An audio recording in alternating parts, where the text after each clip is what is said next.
Don't just stick to one. See what Gemini says versus Claude versus ChatGPT. Give them all the same prompt and see what the response is. You're writing like my artists write their questions out. I say write as much as you want in there, treat it like your journal, because the more content that is yours, the better it is, because it begins with your ideas in mind. We as humans still have brains. Let's use them where we can. And, just because we have a tool that can write for us doesn't mean that we should just let it do 100% of the work 100% of the time.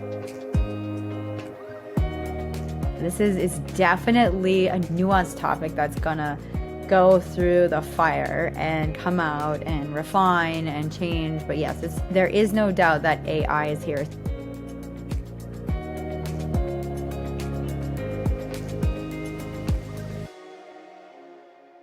Small business owners, if you want to know how to actually get started with AI, then this is the conversation for you. Kay and I were sitting down and just kind of thinking about what would be a great topic for us to get into after last week's episode, where we talked a little bit about how to train AI and use it. But we kind of went back and said, well, how do you get started?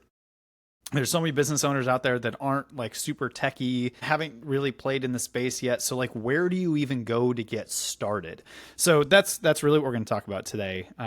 Kay, what are some of your thoughts? Let's just start there. When it comes to AI, how did you get into it? What were some of the first tools that you started using, and what were some of the things that you did to start learning a little bit about how to use AI, even in your own, whether it's personal or business, like whichever direction?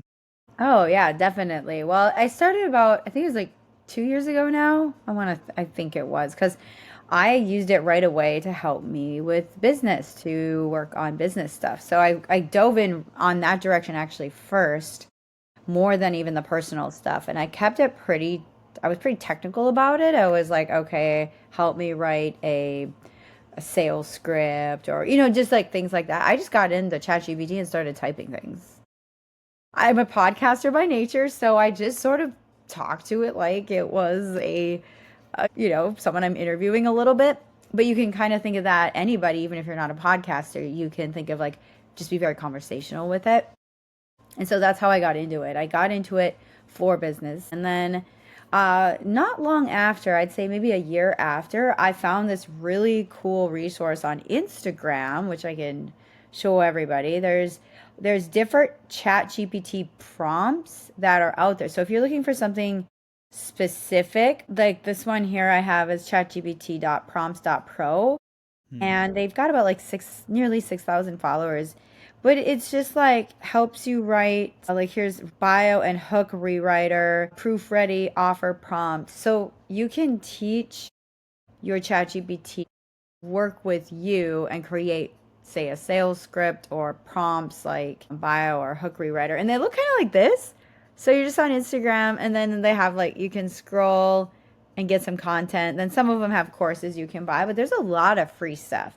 So I think just like getting into your social media of choice is a great way to start, because there's a lot of hacks out there. YouTube also, the school of YouTube, you can always use to get some ideas.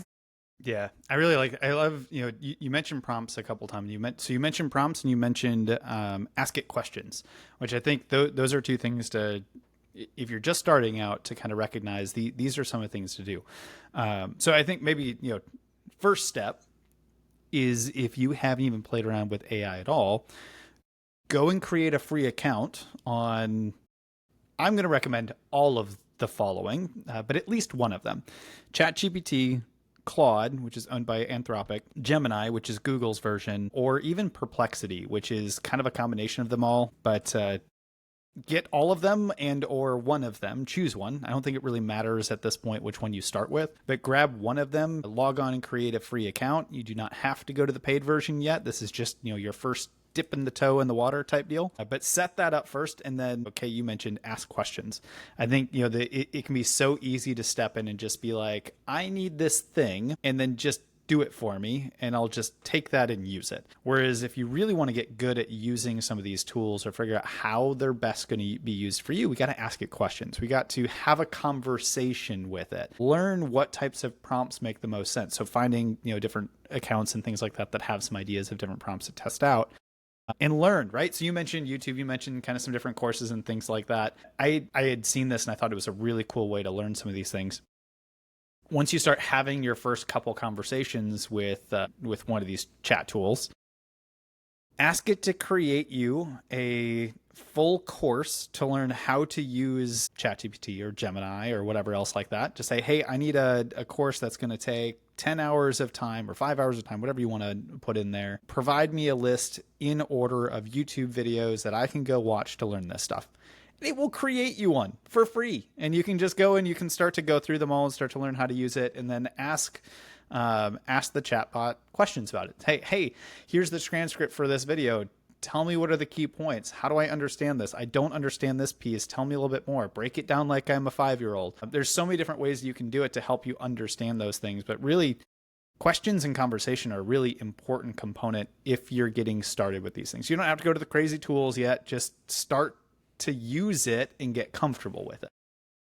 I completely agree. It's a lot of fun because then once you start to get comfortable with it, you start to think about it more often. You create kind of an idea in your mind of what you can do with this. And for example, I started with helping create, so for bio writing, for example. So I work with artists and we all have to write a bio. And who doesn't have to write a bio? Like say you're featured on something. Everybody, it's nice to have an updated bio. Yeah, bios can be really challenging to write.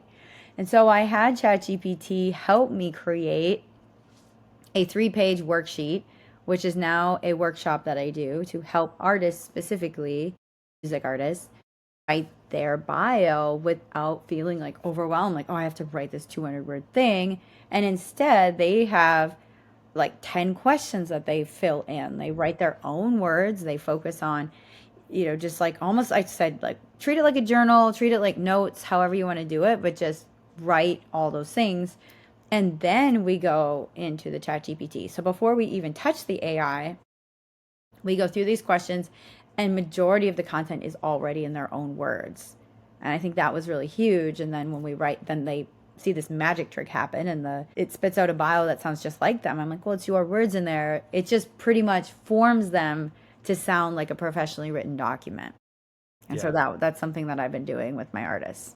And then I know that brings up a good topic that once we get through kind of these first few pieces on how to get started with it, I think maybe we segue into that here in a bit in the conversation. It's like, how do we use the responses responsibly, versus just taking the first thing that it gives? Like, how do you continue to ask it deeper questions and start to formulate it? Or how do you take the response and go put it into a Word document and then wordsmith it into like your own thing?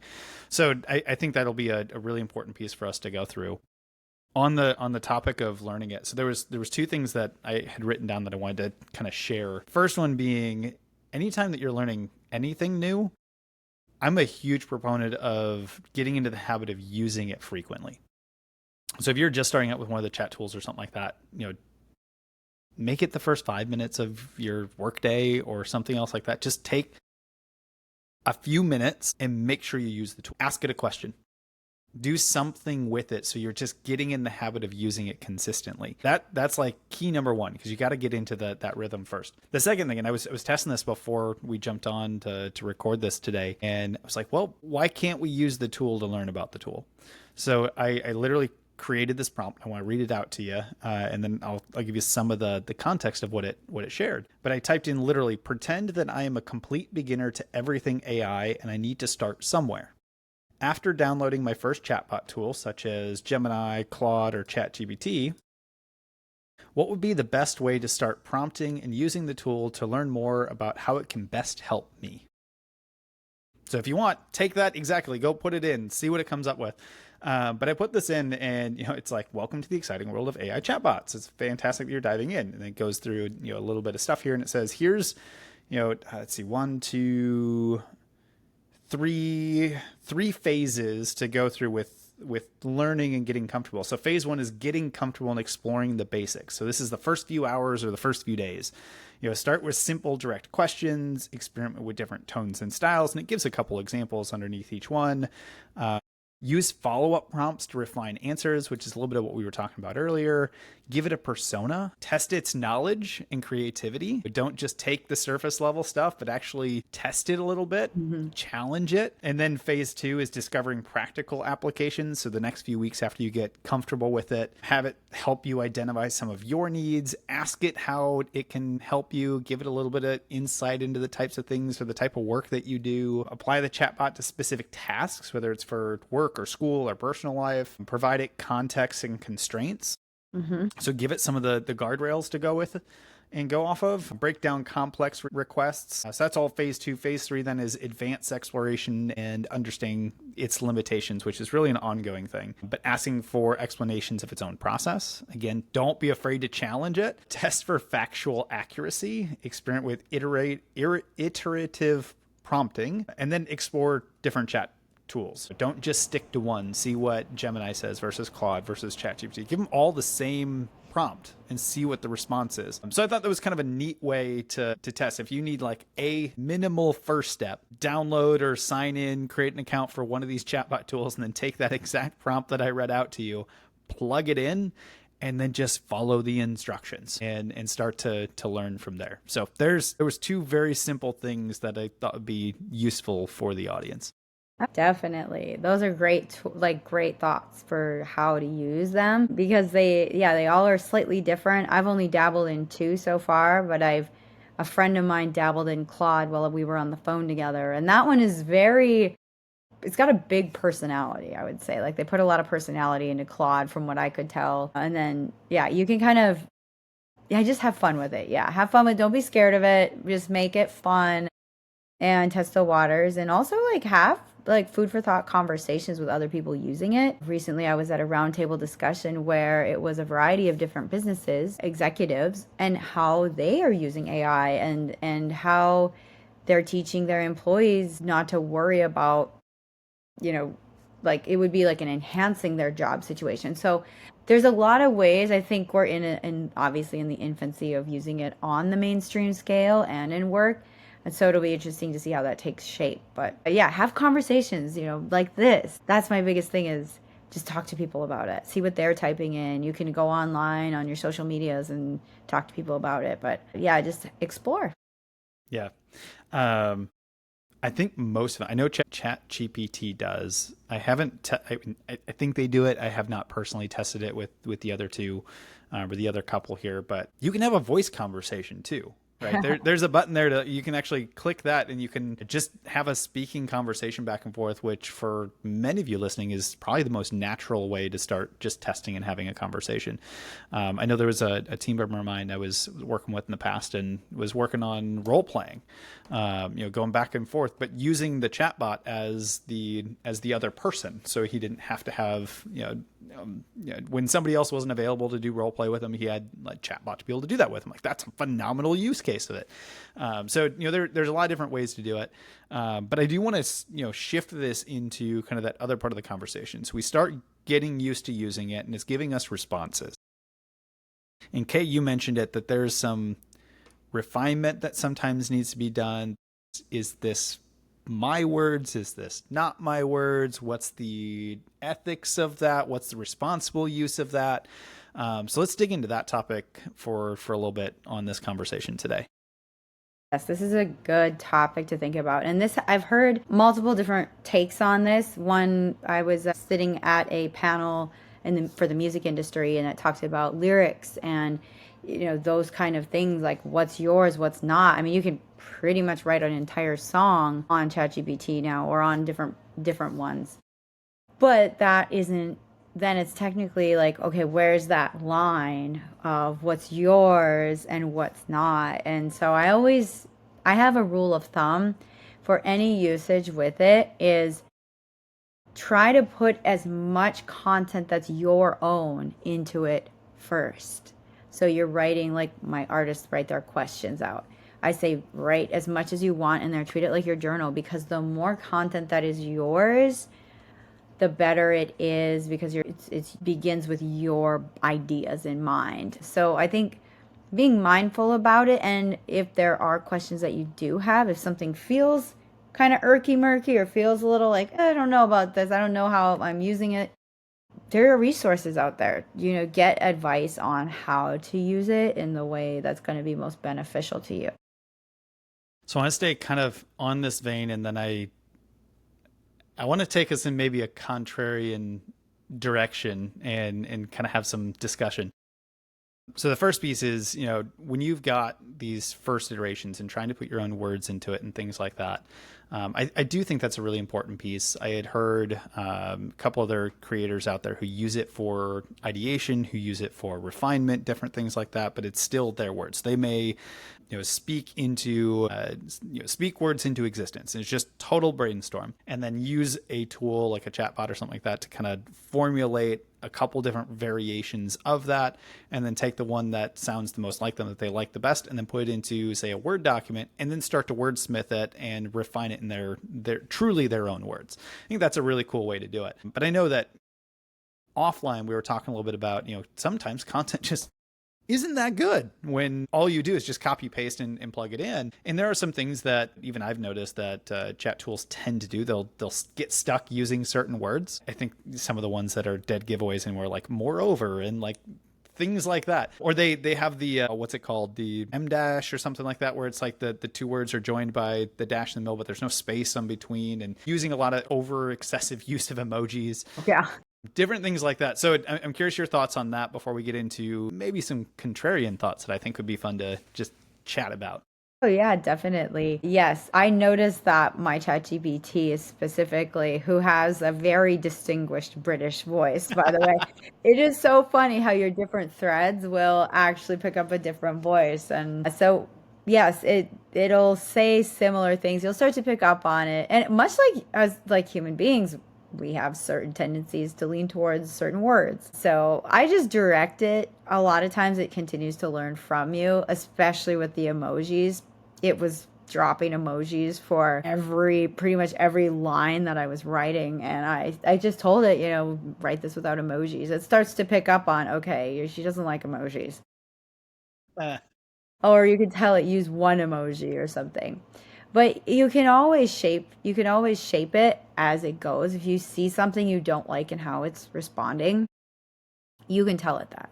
You can tell it to shift away from that or shift into something or use different words for this specific word. So use your best judgment to let it know what you like and what you don't like. Yeah. I think if you were to sum that up, it's like, we as humans still have brains. Let's use them where we can. And, just because we have a tool that can write for us doesn't mean that we should just let it do 100% of the work 100% of the time. Allow it to augment and supplement what you do to make you more effective and make you better, versus just taking it at face value and hoping that people don't realize it was written only by ChatGPT and I never read it all the way through, right? Let's use our brain power alongside this amazing tool that we have. So can we go a little contrarian? Yeah, I'm excited. So it is specifically, as I know you're well into the artist music side, music space and different things like that. And you mentioned lyrics and being able to write songs and different things like that. So what's the worst thing that can happen if AI starts writing lyrics and songs for us? Right now that is I think that's the biggest question is we don't really have parameters on it yet. However, I think there will be some that are established. Why? Why do we need it? I just think of like when it comes to a human being producing work, like I am a songwriter and I don't use ChatGPT for that. I use ChatGPT for almost everything. But for some reason, unless I'm really stumped on like the second verse of a song or something, I'll use it. However, I just think the integrity as an artist, I feel like I want it to be my work. I want it to be my work out. That there's something about songwriting specifically for me. I don't know how others feel on that. But that one is just one thing I find it harder to hit that button and say, write me lyrics. Like it's asked me if I want it to write lyrics for, and I always avoid that question. I go to something else. I don't know why. And I think it's kind of to each their own. I know some artists that are for it and they're writing songs on it all the time. And some artists are absolutely against it or don't even want to touch it. So I think it really is, it's up to the user, but that's just like that's how I like to use it because I want it to be my work out there. And I really like this topic because I mean, you could do this in book writing, you could do this in content. I mean, this could be any topic. I think it's fun because you've got some inside knowledge on, as an artist, kind of what some thoughts and feelings. And I'm not an artist, so I look at it a completely different way. It doesn't mean that I'm right or wrong or anything else. Just it's interesting to have these conversations. So, and I know that some of this could just light up the comment section, which will be a lot of fun to see everybody's take on it. Ooh, this is such a great topic because I do feel like human beings are going to be drawn to things written or created by human beings. There's something you can feel in it that's real. And there's a really great thought on this. It's Skrillex and I think it was Major Lazer they brought in Justin Bieber's lyrics into a song and used his actual voice and it was all digitized, it was all like electronic music, but there's something enriching about humans creating that I think even subconsciously we can feel the difference. We know the difference. Maybe not always. I mean, these tools are really sophisticated and to the naked eye or naked ear can sound like a great bop or a great piece of art or however you want to take it. But I think in the end of it all, we're going to want that human connection because that's what the art form is. It's a human expression. So I think that's what ultimately we're going to gravitate towards back to. What about a situation where, let's say someone like me uses the tools to create an incredibly compelling set of lyrics? I can't do the musical component. Let's assume that even AI tools can't come up with that piece. But I came to you and said, "Hey, Kay, I wrote all of this. Can you put this into music? Can you create something using the words that were 100% written by AI?" How does that fit into the marketplace? I mean, this is a controversial topic, especially in the artist world. I know I thought it'd be really fun to chat a little bit about it. Yes, like it really does. Like it can happen. There are songs that they can generate entire songs. I could take the lyrics you send over and write something with that or send it to a producer.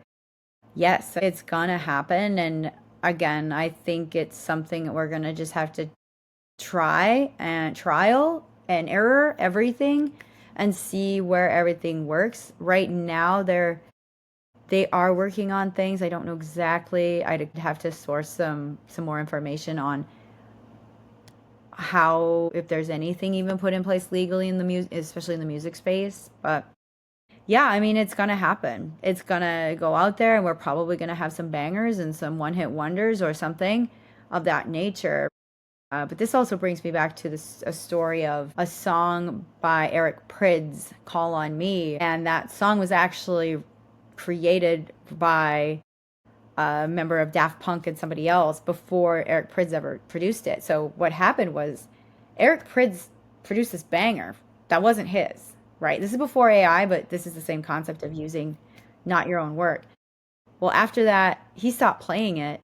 I think it was in like 1999. It stopped, and Eric Prydz, you didn't even hear of him anymore. He couldn't create another song. So yeah, if you want a one-hit wonder or something, it might work, but he couldn't create another song to that degree because that wasn't his song to begin with. So it hurt him as an artist more than anything. And now he's actually playing the song again. He was just here. So if again, it's all up to the artist. It's your integrity. It's your work. See, that's what's so fascinating to me as I look at this next variation of where things are going, because I think it's going to be really, really hard to like navigate those situations. Yeah. Imagine that same thing happens today, but now it's just AI helped create it or something like that. Well, now you don't need a record label to distribute. You don't need all of these other things. If you have an audience, if you've got the ability to distribute, who's to say that the marketplace won't say, "I love that song and you delivered it, so you're the artist of record." Does not matter anything else that happened before it, because people like it, right? Now there's a whole other argument. Is it going to be good enough for that? And will people actually like it? 100%. But these are like those conundrums that I think are really interesting to kind of think through. And I think it's going to really push some people's buttons, especially in the creative space, right? Because you could do the same thing with content creation and AI avatars and different things like that these days. I'm almost wondering if it's going to be an and, not an or. And I don't know that any potential legal parameters are going to really do anything to change that. This is definitely a nuanced topic that's gonna go through the fire and come out and refine and change. But yes, there is no doubt that AI is here, especially in the creative arts, and that is kind of, we're at the cusp of something with it. And I think it's, yeah, you get artists, you get from any industry, any side, you're gonna have those diehards that don't like it, those diehards that only use it, and then you're gonna get a lot of people in the middle, like me, who's using it to create some things, but also knowing where I personally draw the line ethically as an artist and a musician, to remember my, like, I have the mind to create these lyrics. I want to keep my mind sharp as an artist, so therefore I want to use my mind to create them. So it just is how everybody's using it. It's going to be interesting to see how it unfolds. Well, I'm really hoping that maybe this does stir some conversation in terms of the future of AI and how to use it, especially from a, do we use the content 100%? Do we do different things like that? I tend to be an optimist when it comes to a lot of this, and I'm hoping, my optimistic view is that in any creative endeavor, this AI revolution maybe pushes us to a whole new iteration that nobody could think of before. It's a new breakthrough. Maybe there's new genres or styles or something that comes out of it because we have tools we've never had access to in the past. So that's going to be my personal hope and take out of it. I definitely do not have a dog in the fight when it comes to a lot of the artist creative stuff, but I think it's a fascinating topic. So I appreciate you letting me go a little contrarian with it, because I think it does tie back into what's the responsibility or mindful use of how we take the prompts and the responses from AI tools and things like that. So on this topic of where to start with learning AI and or how to use it effectively and responsibly, final thoughts or final takeaways before we wrap up the conversation? I love this. I like that we talked about the contrary things, because these are the topics that matter. These are the conversations that we need to be having out there and educate ourselves on the uses of anything. It's just like any other thing that we're going to get into, just know it, know thyself, know that the tools that you're working with, and then use them, enjoy them. They're here. They're going to be here. So tap into it and do it in the way that is best for you, whether you're an artist or business owner or somewhere in the middle. You can use it, and do the best with it that you know how to. Those are really good parting thoughts. For those that are still listening and or watching, I've only got one ask of you today. And that is, if you've liked this episode, if you've liked a lot of the content that's coming back out here, give us a like and make sure that you subscribe. We're going to continue to support and provide as much of this type of content as possible. Share with us if there's anything you specifically want to hear on the business or AI side of things, and we will continue to provide it to you every week. So like and subscribe is the only thing that I can ask for to support this channel and continue to push this thing forward. With that, we will wrap up today's conversation, come back next week with another fun one that is yet to be determined.